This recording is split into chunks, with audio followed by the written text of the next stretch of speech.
Hi, folks. Rob Downs, Managed IT Solutions, and it is Tuesday, December 23rd. So we've just finished up Hanukkah, I believe, and we are heading into Christmas in the next 2 days. So real quick, doing some AI stuff here today.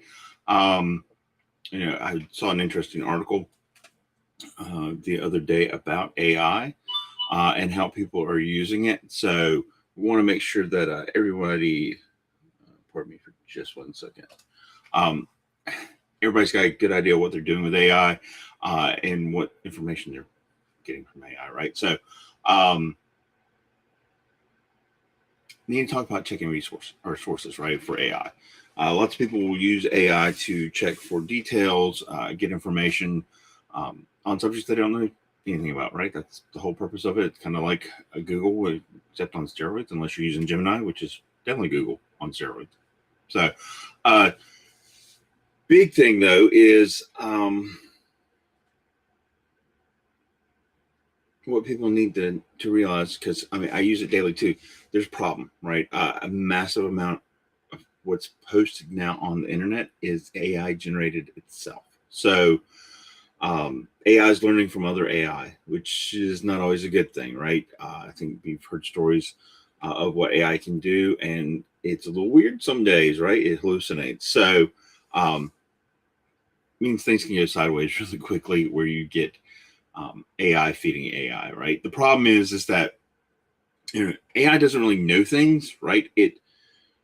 It's a predictive large language model. That's what LLM stands for, right? And so it looks for answers based off of patterns that it sees, and it gets these patterns from websites, right? So internet's flooded with AI written blogs, AI generated product reviews, AI created news articles, and some of them are good, and people aren't checking all the work, right? So some of them are just trash. So what happens? AI starts to confidently start repeating content that's never had a human expert eyeball it, right, and call BS on it. So this is a problem. It sounds polished, looks great. It's just, yeah, it can be wrong. So you're right. So, and it's not an AI problem per se, because that's how the system's built. The problem is that humans are expecting it to be correct, to be right. Yeah. So now what I've done in the past, because I don't trust AI, no, okay, that's probably right. Um, it's not useless. It's a great, incredible researcher system, but assistant, but you can't use it as the final authority for what you're doing.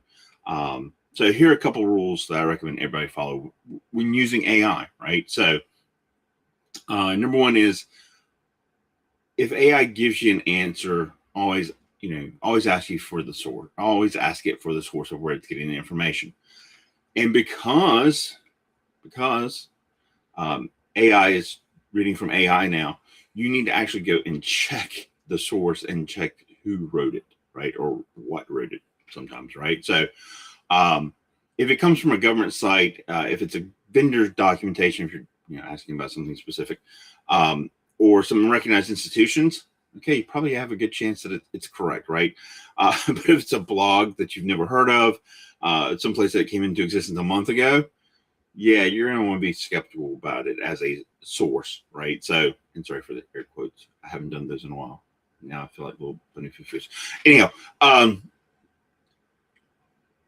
you need to be a little hesitant when AI thinks that it's right, right? It has full confidence that it has the right answer. Because sometimes you can challenge it and it'll come back and go, "Oh, you're right. That's not correct." And I'm like, "Yes, I know. Thank you," because that's what I do. Wrong answers are often delivered with extreme confidence, right? It's a machine. That's kind of what it's been told to do. And, one of the things it likes to do is blow sunshine up your rear. I have told my AI assistant to stop doing that because I don't like it. I don't need to hear how amazing I am every time I ask it for a question, right? So you should be using AI. Um,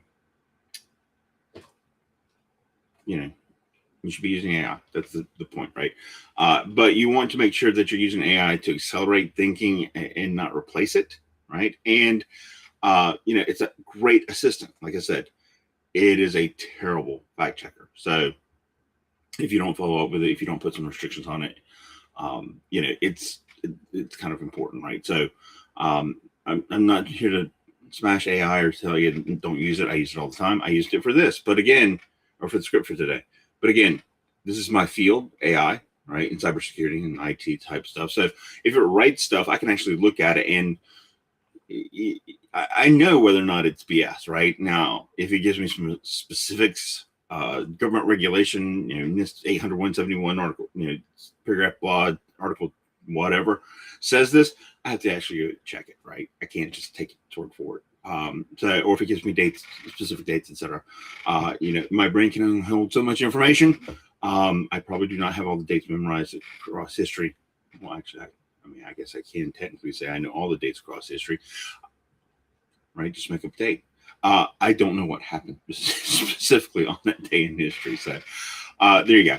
Anyhow, for cybersecurity, when we talk about cybersecurity, phishing emails today are written via AI because they have perfect grammar. They can be personalized if you do a little tweaking and working, and they can be emotionally manipulative, right? So you can ask it for NLP type stuff, linguistic programming to get a response. What's the best response?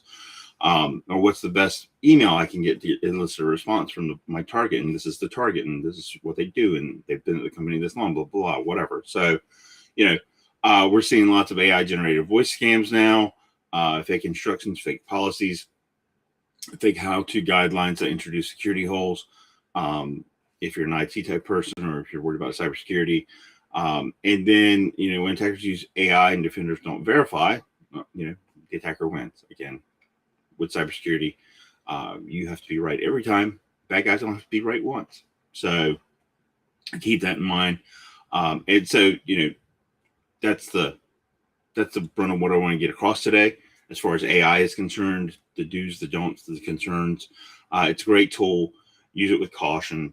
Understand that it's not perfect, and that it will not replace an expert.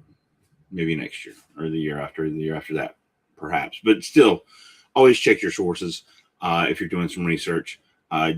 If you are not the expert in the field, do not trust its answers without verification, right? Trust but verify type of thing. One of my professors used to say, which I didn't quite understand.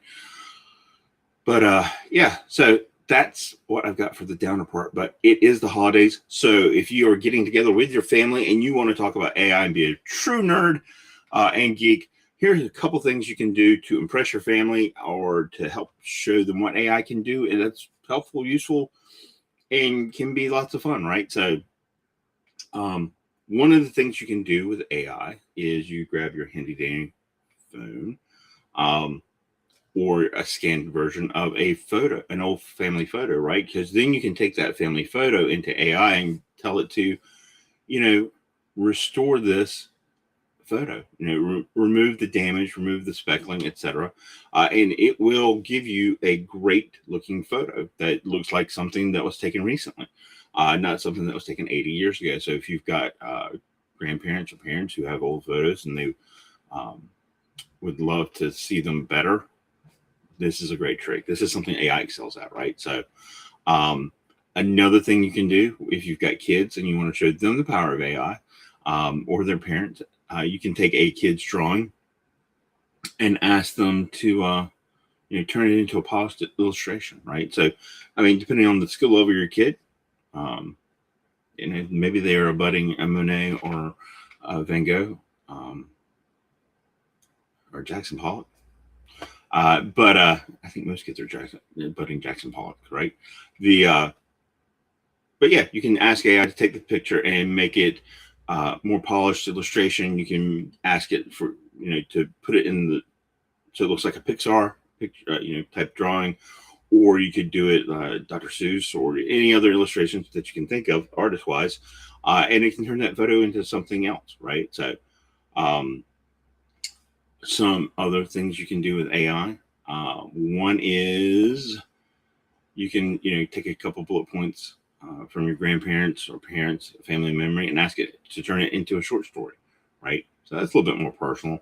Of course, that would also be a great combination, right? Old photo, short story, AI generated into some type of family book, portrait book or storybook, etc., that you can start building out. And the final thing that you can do with AI for the holidays, you can snap a photo of what's in the fridge and ask AI what you can use to what you can make with all those ingredients, right? So it will notice patterns. It can figure out what goes into what, and it can start giving you some ideas for what to do with leftovers, right? So, all right, so that's what I've got for you for today. Again, a reminder: AI doesn't replace judgment; it multiplies it, good or bad. Technology is incredibly powerful, but with great power comes great responsibility. I could not leave the section without saying that. So you want to make sure that your responsibilities aren't getting automated, right? So, a couple of closing ideas. Cybersecurity does start with you. Please keep that in mind. As far as the holidays are concerned, I don't know about you guys, but I want to make sure that everybody has their aluminum poles ready. You should all have your list of grievances prepared, preferably by severity, right? And of course, start thinking about your feats of strength. This is always very important. If nothing else, trying family tech support, without losing your sanity, actually absolutely counts as a feat of strength, at least in my opinion. So, everyone have happy holidays. Enjoy time with your family. That is the most important part. And then, I don't know if you noticed, but in the corner down there, if you ever need to talk to somebody about cybersecurity, managed IT solutions. If you want to talk about AI, midsame.com. I actually put it down here. Give us a reach out, and we'll be happy to talk to you about your company's needs. And with that, I think I've got my final close. Aim higher, operate smarter, secure what matters. Merry Christmas, everyone. Talk to you next week, but right before